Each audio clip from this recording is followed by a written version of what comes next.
Assalamualaikum warahmatullahi wabarakatuh. Apa kabar pemirsa Banjar TV? Lintas Banua sepekan minggu ini kembali hadir ke hadapan Anda. Hari ini edisi Minggu 7 Januari 2021. Ya pemirsa, saat ini wilayah Kalimantan Selatan tengah dilanda banjir di beberapa kota dan kabupaten yang lain. Namun meski demikian, semoga kesehatan selalu menyertai kita semua. Baik, kami telah menyiapkan beragam peristiwa penting dan menarik yang kami pilih yang terjadi selama 1 minggu kebelakangan ini. Bersama saya Lini Astalina, kita ikuti Lintas Banua sepekan selengkapnya.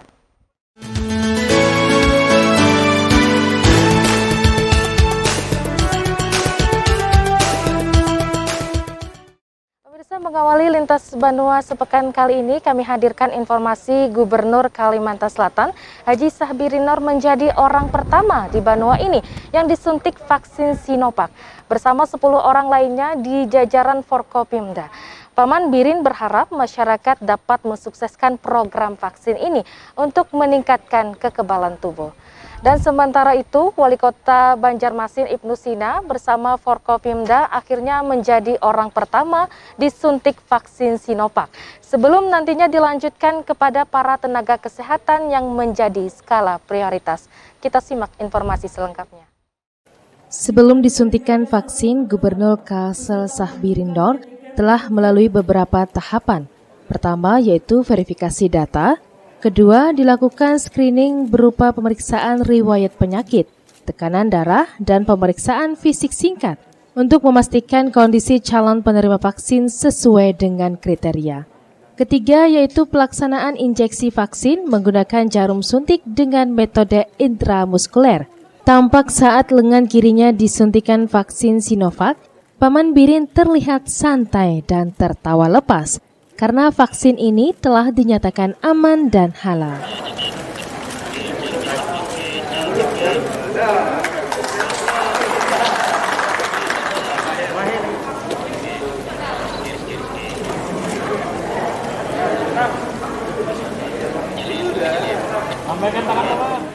Setelah divaksin, dilakukan pendataan kembali, pemberian sertifikat tanda sudah divaksinasi dan dilakukan observasi terhadap kondisi penerima vaksin minimal selama 30 menit usai dilakukan penyuntikan.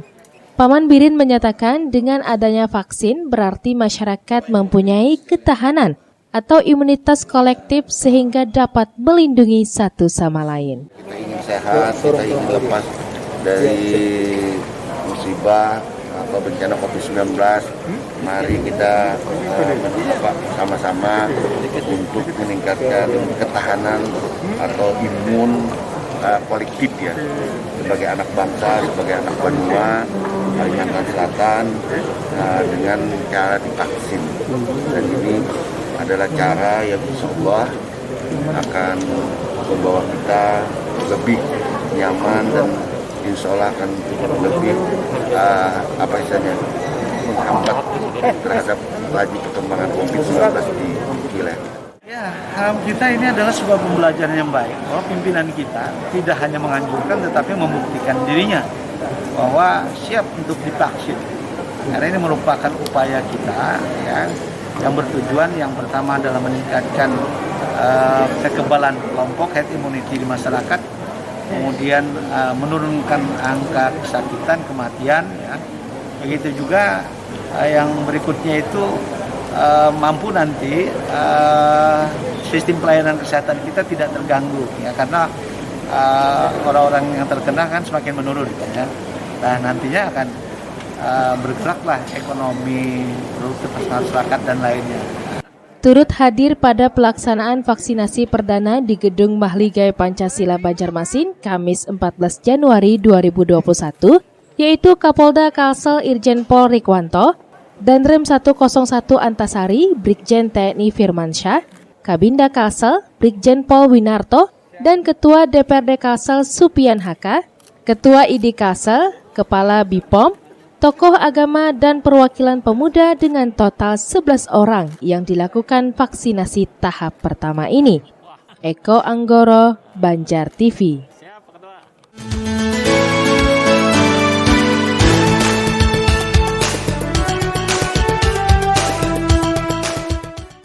Wali Kota Banjarmasin Ibnu Sina bersama unsur Forum Komunikasi Pimpinan Daerah atau Forkopimda menjadi orang pertama yang divaksin Sinovac sebelum nantinya diberikan kepada tenaga medis yang menjadi skala prioritas. Pantauan Banjar TV, penyuntikan dilaksanakan secara seremonial di halaman kantor Dinas Kesehatan, Jalan Pramuka, Banjarmasin. Sesuai standar operasional, sebelum vaksin disuntikan, Wali Kota Ibnu Sina juga terlebih dahulu melalui beberapa tahapan dari petugas medis. Tidak hanya itu, usai divaksin, Ibnu Sina mengaku juga tidak merasakan gejala apapun, baik pusing dan lainnya. Meskipun diakuinya saat proses penyuntikan, ada sedikit rasa nyeri atau sakit di bagian tangan. Ibnu berharap setelah mendapatkan suntikan vaksin ini dapat terbentuk antibodi yang menguatkan imunitas dalam melawan COVID-19.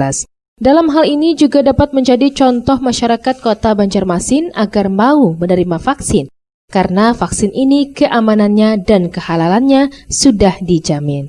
Prioritas tenaga kesehatan dan sesuai dengan arahan dari pemerintah pusat diprioritaskan juga untuk tokoh-tokoh masyarakat dan kepala daerah. Oleh karena itu hari ini kita untuk yang posisi kepala daerah dan juga tokoh-tokoh masyarakat, pimpinan-pimpinan organisasi untuk memberikan contoh bahwa vaksin ini halal dan aman. Muhail, Banjar TV.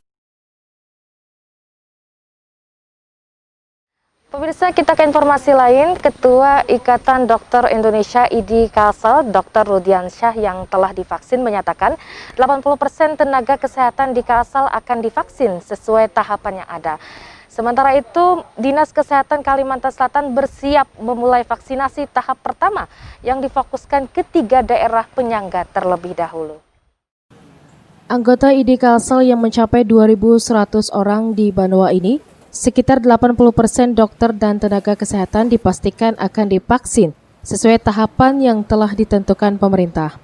Tenaga kesehatan sendiri menjadi prioritas utama karena mereka menjadi garda terdepan dalam penanganan COVID-19. Apalagi saat ini, angka kasus positif di Banua masih saja melonjak naik. Ketua IDI Kalsel Dr. Rudiansyah setelah divaksin Sinovac pada tahap pertama, bersama jajaran Forkompimda Kalsel menyatakan, tenaga kesehatan wajib mensukseskan program pemerintah ini, di samping para vaksinator yang telah disiapkan hingga tingkat puskesmas. Kalau di IDI sendiri mencatat untuk vaksinasi ini berapa orang nanti rencana tenaga dokter yang divaksin? Tenaga kesehatan. Ya kalau kami kan ini kan karena sifatnya nasional, jadi tidak berdasarkan dari data ini, tapi berdasarkan data dari Kominfo itu. Nah, pendaftaran tapi memang dikhususkan adalah para tenaga medis dan khususnya nanti usianya juga dan komorbid. Nah, kisaran yang mungkin sekitar antara 80%-an dari dokter yang ada. Semuanya sudah siap belum? Ya, maksudnya semuanya sudah siap divaksin nih? Tenaga kesehatan yang masuk prioritas itu tadi? Ya, mau nggak mau kalau mereka menolak pun itu kan memang ada tahap tertentu ya. Selama mereka tidak punya komorbid, silakan saja. Untuk vaksinator itu harus dokter atau bisa perawat atau kayak apa? Oh bisa juru imunisasi ada. Jadi ada namanya di beberapa institusi seperti puskesmas, kayaknya namanya juru imunisasi. Tapi itu dilatih bagaimana cara untuk menyuntik vaksin. Urutannya supaya tidak salah.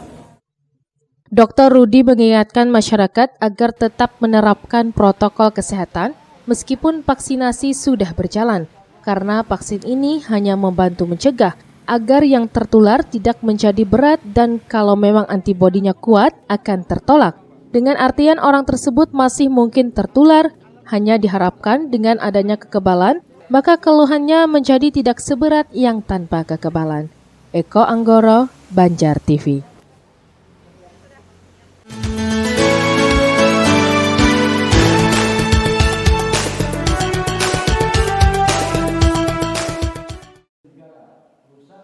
Kepala Dinas Kesehatan Kalsel Muslim dalam sambutannya saat program vaksinasi pertama terhadap pejabat publik menjelaskan, pada tahap pertama vaksin COVID-19 telah dikirimkan untuk 3 daerah penyangga provinsi, seperti Kota Banjarmasin 13.480 dosis, Kota Banjarbaru 3.920 dosis, dan Kabupaten Banjar 6.800 vaksin, sesuai petunjuk pemerintah pusat. Vaksin tahap pertama diberikan kepada daerah penyangga provinsi. Setelah itu dikirim ke kabupaten dan kota lainnya. Khusus Kalimantan Selatan, tahap pertama sudah datang sebanyak 30.480 dosis vaksin dari total 54.000 dosis. Dari total vaksin yang datang tersebut, masing-masing tenaga kesehatan mendapat jatah 2 kali vaksin. Sementara daerah lainnya di Kalimantan Selatan akan mendapatkan kiriman vaksin COVID-19 Februari mendatang. Ada 13.000, bukan prioritas, karena jumlah anunya besar juga. Kan ada tercatat 7.000-an, ya lebih. Berarti untuk Banjarmasin sudah untuk 2 kali penyuntikan Pak ya, itu hitungannya ya? Semua yang kita berikan di 3 itu untuk jatah 2 kali suntik. Ke Banjarmasin Kan Banjarmasin, Kabupaten Banjar dan Banjarbaru. Nah nanti setelah akhir Januari 10 daerah lainnya ya bergerak.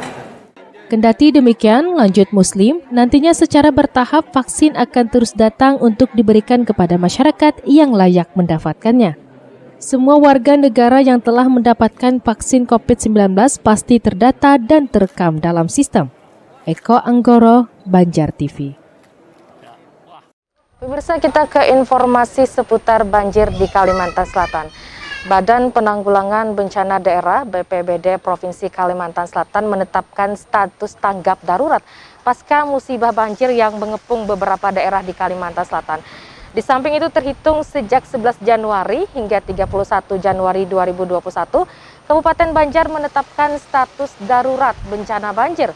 Musibah ini melanda 9 kecamatan di Kabupaten Banjar dan lebih dari 10.000 korban terdampak banjir. Penetapan status tanggap darurat musibah banjir di Provinsi Kalimantan Selatan dilaksanakan usai 2 daerah yakni Kabupaten Tanah Laut menetapkan pasca tingginya intensitas curah hujan yang mengakibatkan beberapa kawasan di 2 daerah tersebut terendam.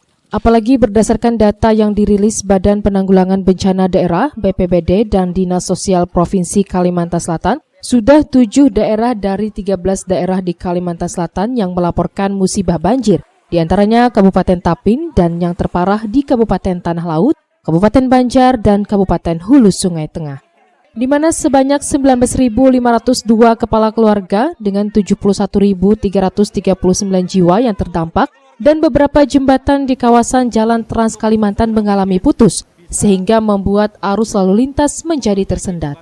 Dan pemerintah Provinsi Kalimantan Selatan terus melakukan pemantauan serta proses evakuasi bagi masyarakat yang menjadi korban.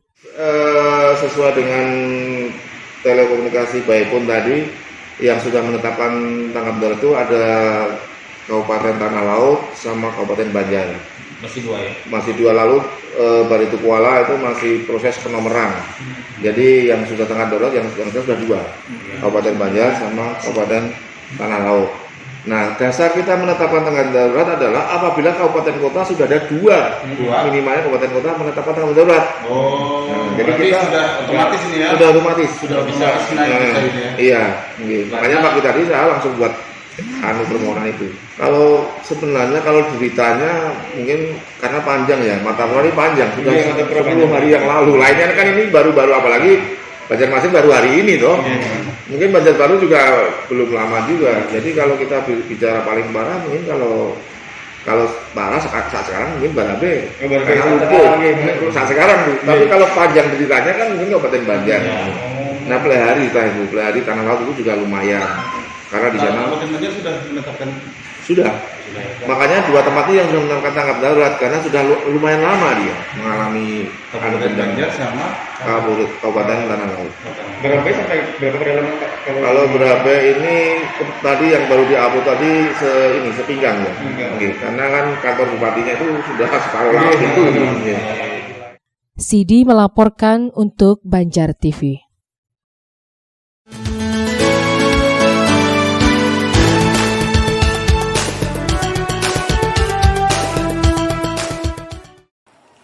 Status tanggap darurat banjir akhirnya ditetapkan Bupati Banjar, menyusul 9 kecamatan terdampak banjir. Ini terjadi akibat tingginya curah hujan serta luapan air sungai dalam beberapa hari terakhir ini.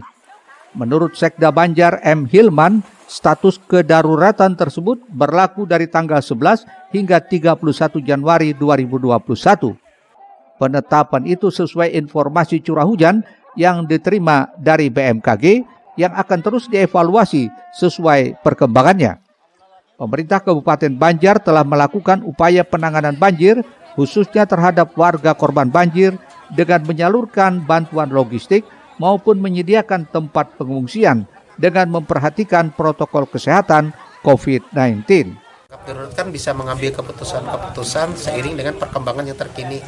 Jadi bisa namanya darurat kan aturan-aturan dan ketentuan tentang bagaimana sebuah mekanisme itu bisa disesuaikan agar ketanggapan untuk mengatasi masalah bisa dilakukan dengan baik.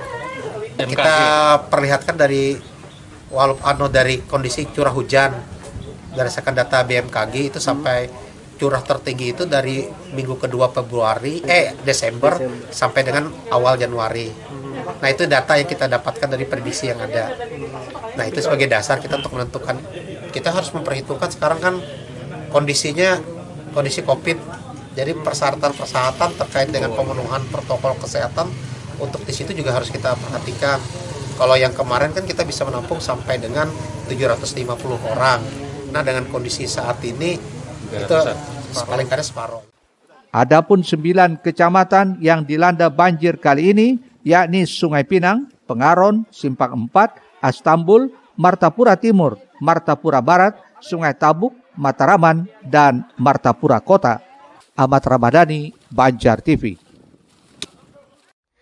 Pemirsa, tetaplah bersama kami karena usai jeda kami hadirkan Mataraman, wilayah terparah terdampak banjir. Putusnya penghubung jembatan Trans Kalimantan. Tetaplah di Lintas Banua Sepekan.